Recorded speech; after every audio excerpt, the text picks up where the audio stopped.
মেয়েরা আজকে বলবে আই লাভ ইউ, কালকে বলবে আই হেট ইউ। ইভেন আজকালকার মেয়েদের কাছে ভালোবাসার চাইতে, অনেস্টির চাইতে, চরিত্রের চাইতে বেটার অপশন মেয়েদের কাছে বেশি দামি হয়ে গিয়েছে।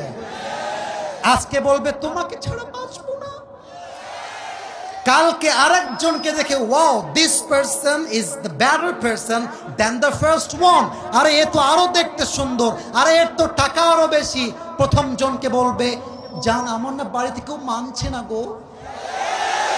এটার নাম হচ্ছে উপরে সদর ঘা, উপরে ফিটফাট ভেতরে সদর ঘা।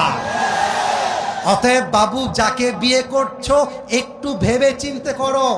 আজকালকার মেয়েরা বোরকা পরলে কিন্তু দিনদার হয়ে যায় না। যত পার্কে মেয়েরা প্রেম করে বেড়ায় তার 80% মেয়েরা বোরকাওয়ালিরাই প্রেম করে বেড়ায়।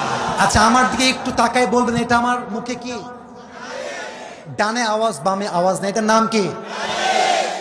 দাড়িতে আমাকে অসুন্দর লাগতেছে, আনস্মার্ট লাগতেছে, খ্যাত লাগতেছে। অনেক মেয়ে বলে দাড়িওয়ালা নাকি খ্যাত। আমি একটা কথা বলেই ফেলছি, যাদের দাড়িওয়ালা পছন্দ না এই সমস্ত মেয়েদের জন্য বিটিএস এর হিজরা ছাড়া পারফেক্ট অপশন আমার কাছে না। আরে যেই মেয়ে আমাকে দাড়ির জন্য বিয়ে করতে চাইবে না, সোজা কথা বুকের দাপট নিয়ে বলবো সে আমার বাড়ির বউ হওয়ার যোগ্যতাই তো রাখে না রাজবাড়ে। যে আমাকে নবীর সুন্নাহ দেখে বিয়ে করবে, welcome in my life, I will be with you forever, I will be there for you no matter what. তুমি আমাকে নবীর জন্য ভালোবাসবা, আল্লাহর জন্য ভালোবাসবা, অ্যাকসেপ্টেড।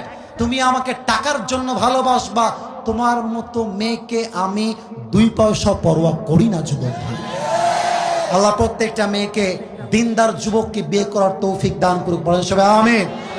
আল্লাহ প্রত্যেকটা যুবককে দিনদার খাদিজার মতো মেয়ে পাওয়ার তৌফিক দান করুক, বলেন সবাই আমিন।